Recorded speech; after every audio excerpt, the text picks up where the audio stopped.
Najlepša hvala za besedo. Torej, Zdravniška zbornica oziroma zdravniki načelno pozdravljamo predlog tega zakona.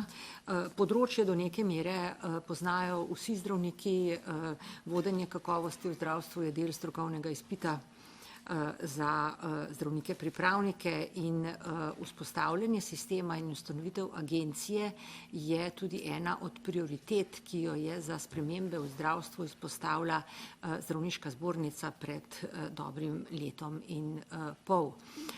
Kljub temu pa bi opozorila na nekatere podrobnosti. Zdravniška zbornica je sicer pripravila daljši komentar po posameznih členih skupaj z nekaterimi opozorili in predlogi. Jaz samo na kratko o tistem, kar se mi zdi bistveno. Najprej bi opozorila na pojem smernic, izvajanje zdravstvenih storitev v skladu s smernicami je videti sicer enostavno in smiselno.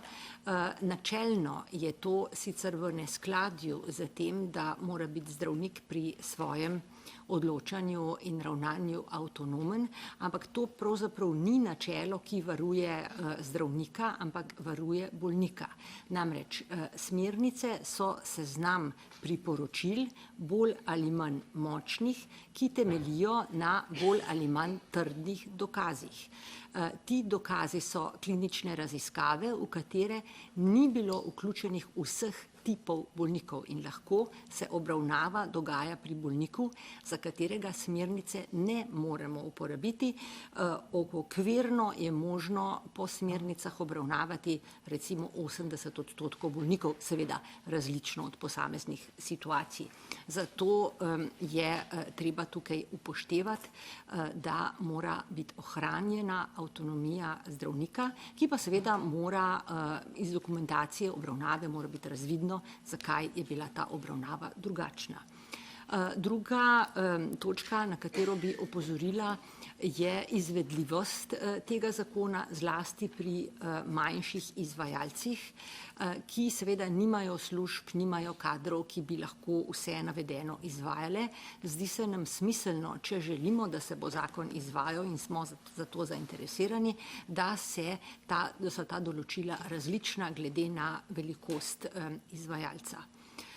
Pri kazalnikih kakovosti bi opozorila, da je bila naša osnovna ideja pri pripravi zakona, do neke mere smo pri tem sodelovali, da bi morali biti kazalniki kakovosti v bistvu izračunani na podlagi podatkov, ki že obstajajo v zaledju informacijskih sistemov, ki jih v Sloveniji uporabljamo, da ne bi prišlo do dodatnega administrativnega obremenjevanja izvajalcev. Na drugi strani pa bi bila agencija tista, ki bi po enotni metodologiji za celo državo iz teh podatkov lahko kvalitetno izračunala kazalnike kakovosti, ki pa bi jih seveda oblikovala stroka v sodelovanju z specialisti za področje vodenja kakovosti.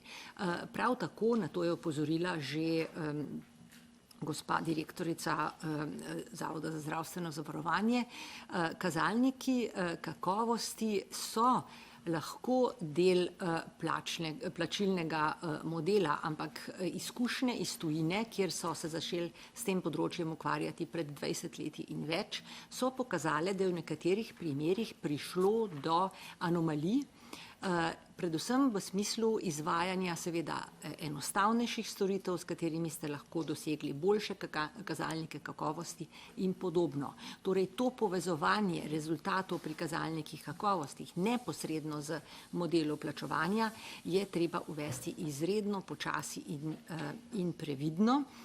Potem pa še, s tem bom hitro zaključila, torej obravnavo škodljivih dogodkov.